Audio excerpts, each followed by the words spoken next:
אספר לכם סיפור שהיה לי פעם, שכשאני נזכר לפעמים יוריד לי דמעות. אחרי שהתחתנתי, הייתי מדריך בפנימייה של ילדים בבתי אבות בבני ברק של פונוביץ'. ילדים חמודים, מתוקים, כיתות ז' ח', חלק באו מבתים בסדר גמור, שמו אותם בבני ברק שלא בחברה לא טובה.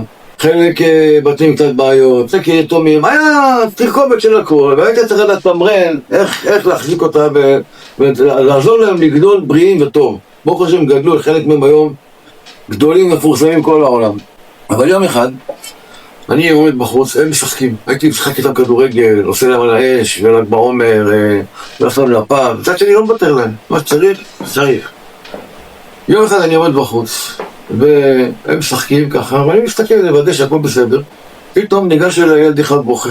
ניגש אליי, אמר אתה בוכה. ואני המדריך, פלוני, קילל את אבא שלי שמת. וואי.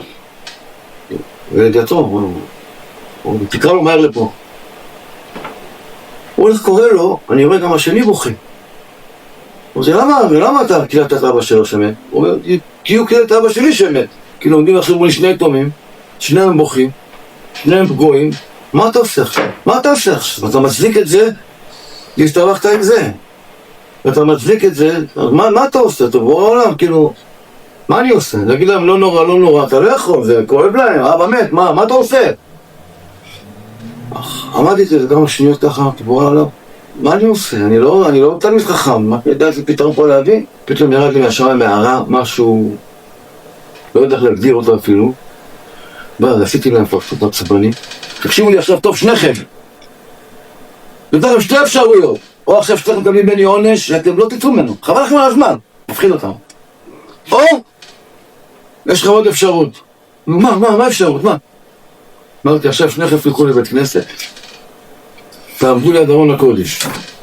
אתה תגיד 10 פרקי תהילים לנשמת אבא שלו, ואתה תגיד 10 פרקי תהילים לנשמת אבא שלו. מה אתם בוחרים?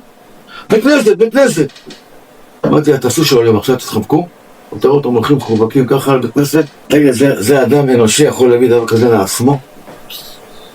אין חיה כזאת. אם אתה לא יודע שבורא העולם פה עכשיו מנהל אותך, אני לא יודע מישהו בעולם היה יוצא מסיטואציה כזאת, אם לא סייעתא דשמיא פלאית ממש. מפה אתה יכול לראות שהשם יתברך נמצא. ולכן אומר רבי דוד, תחילה לכל אמונה פשוטה.